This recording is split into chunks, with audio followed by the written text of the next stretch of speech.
Alam mo ba na may isang tao sa kasaysayan na mas mayaman pa kaysa kina Elon Musk at Jeff Bezos? Siya si Mansa Musa, Ang emperador ng Mali noong ika-14 na siglo. Ang kanyang yaman ay hindi masukat sa pera natin ngayon. Isang beses, nang maglakbay siya patungong Mecca, namigay siya ng ginto sa daan. Sobra-sobra na bumagsak ang ekonomiya ng mga bansang nadaanan niya. Pero paano siya yumaman? At gaano kalaki talaga ang kanyang kayamanan?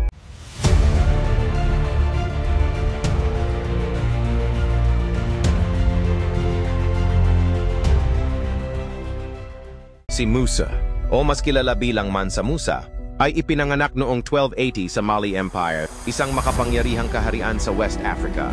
Ang salitang Mansa ay nangangahulugang emperador. Siya ay naging hari noong 1312, nang ang kanyang tiyuhin na si Abu Bakr ay umalis upang maglakbay sa Atlantic Ocean at hindi na bumalik. Dahil dito, si Mansa Musa ang naging tagapamahala ng isa sa pinakamayayamang imperyo ng kanyang panahon. Noong 1324, nagdesisyon si Mansa Musa na maglakbay patungong Mecca para sa kanyang pilgrimage, o Hajj, isang banal na tradisyon para sa mga Muslim. Ngunit hindi ito isang ordinaryong paglalakbay. Kasama niya ang 60,000 katao, kabilang ang mga alalay, sandalo, at alipin. Lulan nila ang libu-libong kamelyo na may daladalang toneladang ginto.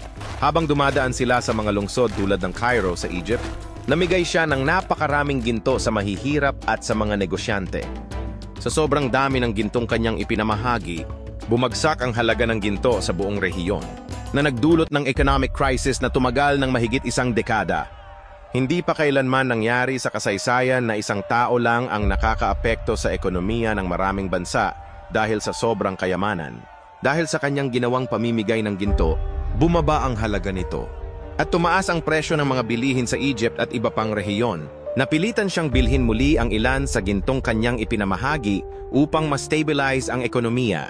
Dito natin makikita kung gaano siya kayaman, kaya niyang manipulahin ang ekonomiya ng isang bansa nang hindi sinasadya.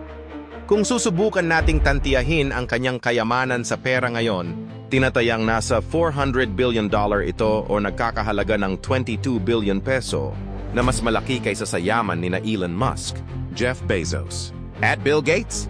Ang kayamanan niya ay hindi lang nakadepende sa pera kundi sa natural resources, lupa, at impluensyang politikal. Bukod sa kanyang yaman, naging tanyag din si Mansa Musa sa kanyang kontribusyon sa edukasyon at relihiyon. Itinayo niya ang sikat na Sankora University sa Timbuktu, isa sa pinakamahalagang sentro ng edukasyon sa Africa noong panahong iyon. Dahil sa kanya, naging isa ang Mali Empire sa mga kilalang sentro ng kaalaman at kultura. Pumanaw siya noong 1337 at iniwan ang isang pamana ng yaman at kaalaman na hindi malilimutan.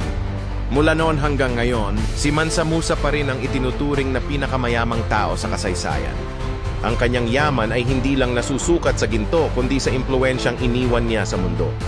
Kung nagustuhan mo ang video na ito, huwag kalimutang i-like, mag-subscribe, at i-hit ang notification bell para sa mas maraming kwentong kagaya nito.